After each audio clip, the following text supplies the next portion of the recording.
मुंबईचा महापौर मराठीच होणार आणि आमचाच होणार, राज ठाकरेंनी ठणकावलं. आता देवेंद्र फडणवीस म्हणाले, मुंबईकर महायुतीचे काम बघूनच मतदान करतील.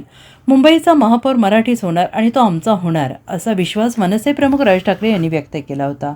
शिवसेना, ठाकरे गट आणि मनसेच्या युतीच्या घोषणेसाठी काल माजी मुख्यमंत्री उद्धव ठाकरे आणि राज ठाकरे यांनी संयुक्त पत्रकार परिषद घेतली. यावेळी कुठल्याही वादापेक्षा आणि भांडणापेक्षा आपला महाराष्ट्र आणि मराठी माणूस मोठा आहे, हे माझं वाक्य होतं. हे निव्वळ मुलाखतीतलं वाक्य नाही, तर ही तीव्र भावना आहे, असंही राज ठाकरे यांनी म्हटलंय. मुंबईचा महापौर मराठीच होणार, राज ठाकरेंच्या या विधानावर आता मुख्यमंत्री देवेंद्र फडणवीस यांनी प्रतिक्रिया दिली आहे. मुंबईत महापौर कोणाला करायचं अशी लढाई नाही. मुंबई महापालिकेत महायुतीची सत्ता आणायची आहे. मेलेल्याच्या टाळूवरचं लोणी खाणाऱ्यांना बाहेर काढायचं आहे, असं देवेंद्र फडणवीस यांनी म्हटलंय. तसेच जिहादी मानसिकता ठेचण्यासाठी आम्ही उतरलोय, असंही देवेंद्र फडणवीस यांनी म्हटलंय. मुंबईत अटलजींच्या नेतृत्वाखाली भाजपाचा जन्म झालेला आहे. अटलजींचं मुंबईत उत्तम स्मारक झालं पाहिजे.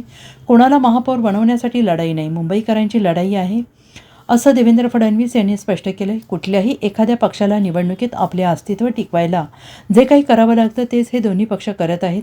निवडणुकीसाठी आणखीन 2-4 जण सोबत घेतले तरी मुंबईकर महायुतीचे काम बघूनच मतदान करतील, असंही देवेंद्र फडणवीस यांनी म्हटलेलं आहे.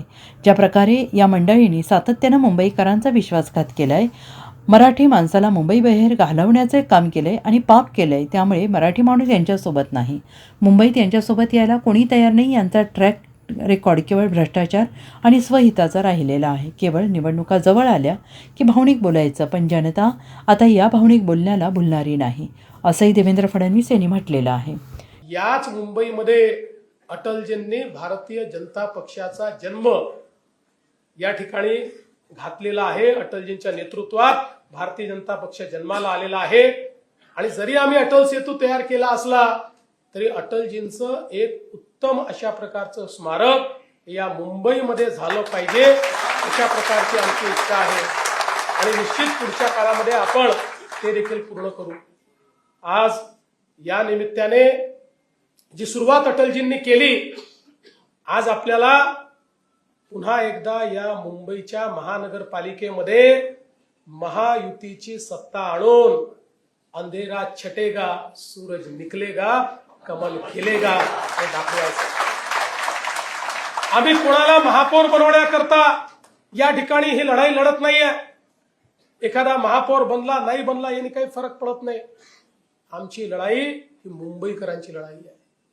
या मुंबईकरांना ज्या प्रकारे भ्रष्टाचाराच्या विळख्यामध्ये टाकून ज्यावेळेस मुंबईकर मरत होते, त्याही वेळी प्रेताच्या टाळूवरचं लोणी खाणारे कोण होते हे आम्हाला मुंबईकरांना सांगायचं आहे. ज्यावेळी मुंबईकरांना मदतीची आवश्यकता होती त्यावेळी कोण लोक महालात बसले होते आणि कोणाचे लोक हे आम मुंबईकराला लुटत होते, त्याचा पर्दाफाश करण्याकरता या निवडणुकीमध्ये आम्ही उतरलो. पारदर्शी प्रामाणिकतेतून मुंबईची महानगरपालिका चालली पाहिजे हा संकल्प घेऊन आम्ही या निवडणुकीमध्ये उतरलेलो आहोत. आणि या मुंबईमध्ये ज्या प्रकारे आज राष्ट्रवादी आमच्या ज्या शक्ती आहेत, या शक्तींच्या विरुद्ध ज्या प्रकारे जिहादी मानसिकता तयार होते आहे, ती मानसिकता ठेचण्याकरता या निवडणुकीमध्ये आम्ही उतरलेलो आहोत. आणि म्हणून आपल्या सर्वांना माझी विनंती आहे, आज तर अटलजींना आदरांजली आपण देतोच आहोत, पण खरी आदरांजली अटलजींना ही 16 जानेवारीला आपल्याला द्यायची आहे. जेव्हा 16 जानेवारीला महायुतीचा भगवा हा या महानगरपालिकेवर फडकेल, त्या दिवशी अटलजींना खरी श्रद्धांजली आम्ही देऊ. Bureau report, SBN Marathi, Mumbai.